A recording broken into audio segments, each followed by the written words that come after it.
Satsuki's heart.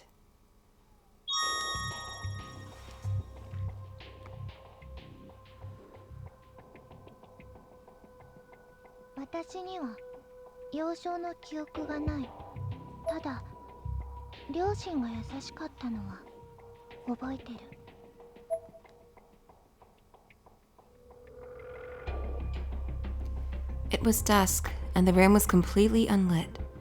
It was so dark inside that we could have been entertaining guests, and I never have known it, because I never have been able to see them. I felt alone, but knew I wasn't, and I was determined to get my mom's attention.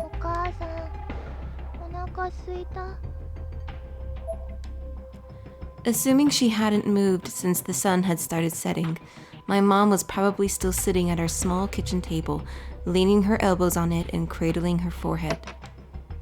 This was the third time I'd informed her of my desire to eat, and finally, this time, I could hear her start to move at the sound of my voice.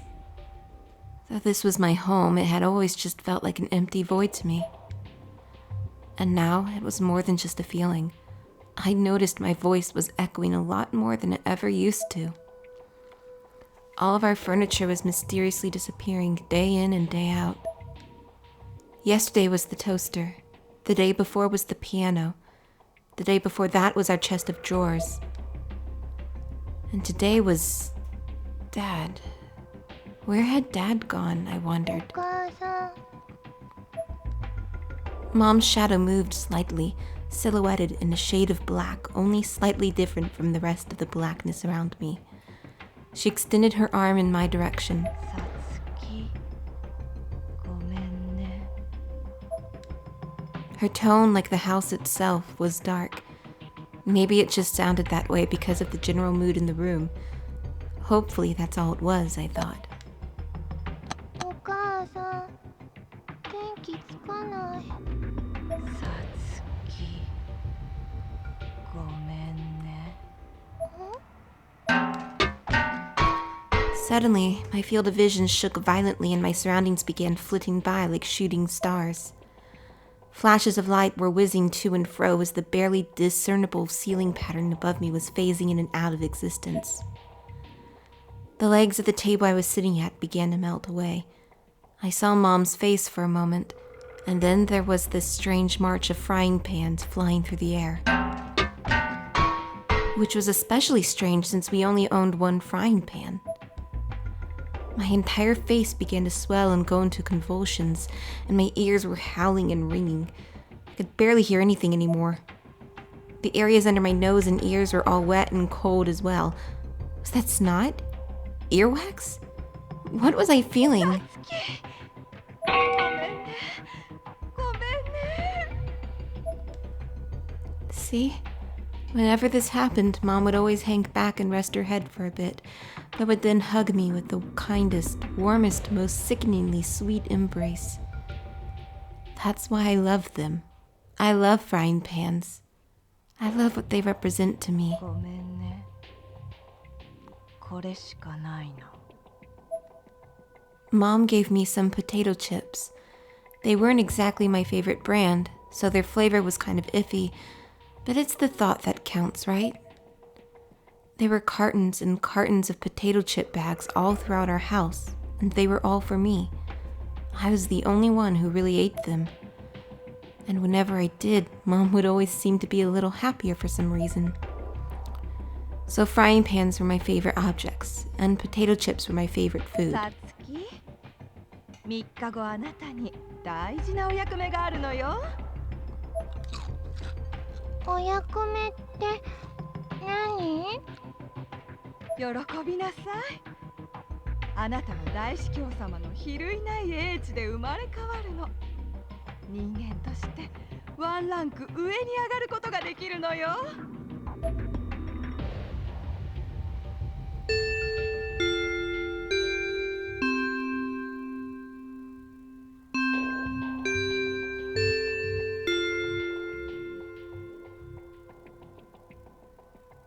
サツキーヌ、サツキーヌ、おいっす。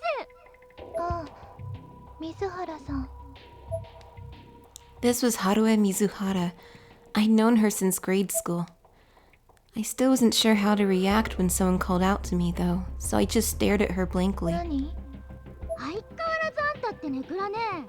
たまにはおいっすとかいい返事返してみなさいよ。まあいいや。サツキーヌ、今週末こそほら、前から言ってたランド行こうよ。週末はダメ。集会がある。もうそんなもの宗教にどっぷりハマってる親たちに任せればいいじゃないか。本当は行きたいんだろう。ほらその顔は知ってるんだよ。サツキーヌがランドで買ってきたモッキーのパンツ愛用してること。行きたいけど親の押し付けなんてスルースルー。やめろやめろ。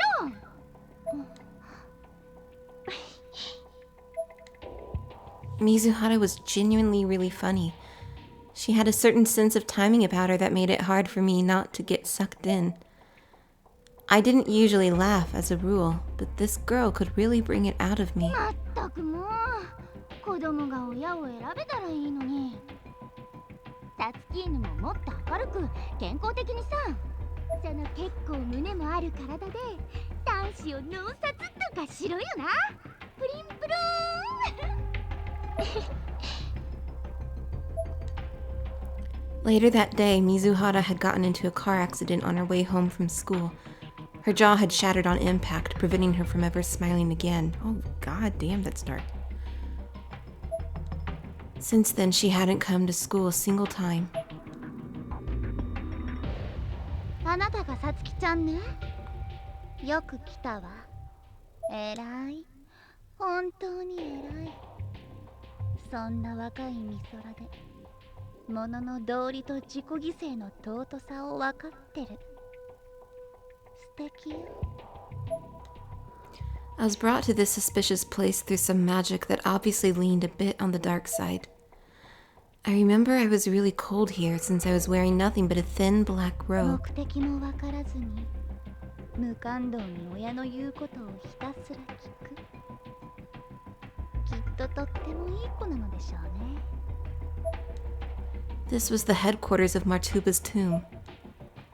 I was in a room lined with terrifying-looking devices, and everyone around me was dressed in similar robes, listening intently, almost passionately, to their leader's voice. My mind was a blank slate. I had a slight smile on my face, but I didn't want to make eye contact, so I just focused all my attention on a random piece of floor. はい、マスターマガリ。うちの子は本当に素直で従順で。教団のお役に立てるならば何でもと進んで名乗りを上げました。あっそ。それよりお前らは上納金を支払いな。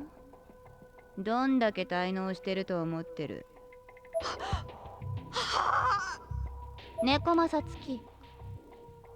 汝は自らの意志でその運命を受け入れるか。I gave an empty smile and turned my gaze lazily toward the corner of the ceremony room. What I saw there gave me a sudden chill, though I did my best not to show it. Sticking out from a massive earthenware pot was Harue's face, thoroughly bloodied and with eyes rolled back into her skull. 親の押し付けなんてスルースルー。 Streams of drool and blood alike had stained her lifeless chin. She appeared very much as if she had literally just been thrown away, like yesterday's garbage. 猫正月。どうだ。運命を受け入れた子らの親は見返りとして教団内で大きな地位を手に入れる。 The room fell silent, no doubt anxiously awaiting my response. I've been trying my hardest to swallow my emotions, but there are just some feelings a person can't suppress, and one of them made its way up from my heart and out of my mouth. 死にたくないです。マガリ様。 It was accompanied by a sudden flurry of tears, and my parents immediately began to show signs of extreme panic on their faces. They looked at me as if I just committed the greatest affront known to man. They were afraid, but also disgusted. Their stares were cold and 危 accusatory. 険にされる実験でしょ。そんなの嫌だよ。よし。 This simple affirmative statement was followed by one quick flick of the wrist, and suddenly my parents were now missing the upper halves of their bodies.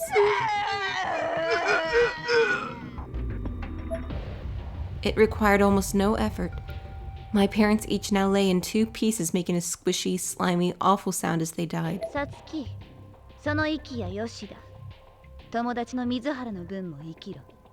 あんたは私のもとで暮らすがいい。愛玩動物として飼ってやる。代わりの親もすぐに用意してやるわ。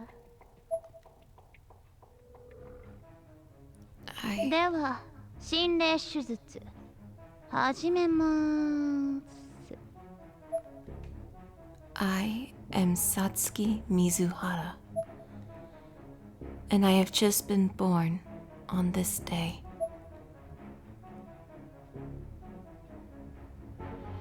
Huh. So it seems like she's a combination of Satsuki and her friend Haruo Mizuhara. Okay.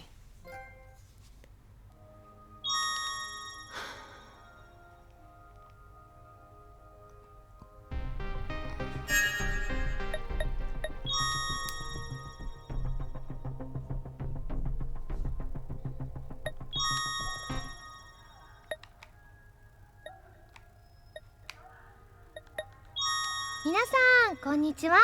水原さつき役の原由美です。はい、ということで、ブラッドドライブ久しぶりにゲームの中で水原さつきちゃんを演じさせていただきました。To You の時はコメディの要素が多かったんですけれども、今回はねえもう超怖い感じでした。私も結構叫び台詞がありましてですね、他の方の収録もかなり叫び台詞の多い超怖いシーンが多いと聞いております。なのでですね、私もこのずっと思っていたコープスの洗礼を受けられたのではないかななんていうふうに思います。でもね、収録中に相変わらずポテチは食べさせていただけてすごく楽しくて幸せな収録でございました。ぜひぜひまたねプレイしていただけたら嬉しいです。ではありがとうございました。水原さつき役の原由美でした。 Alright, well that was that. Thank you very much for watching. We will do the final extra chapter as well as some wrong ends. Thank you. And please do like, subscribe, and fave for more Corpse Party Blood Drive.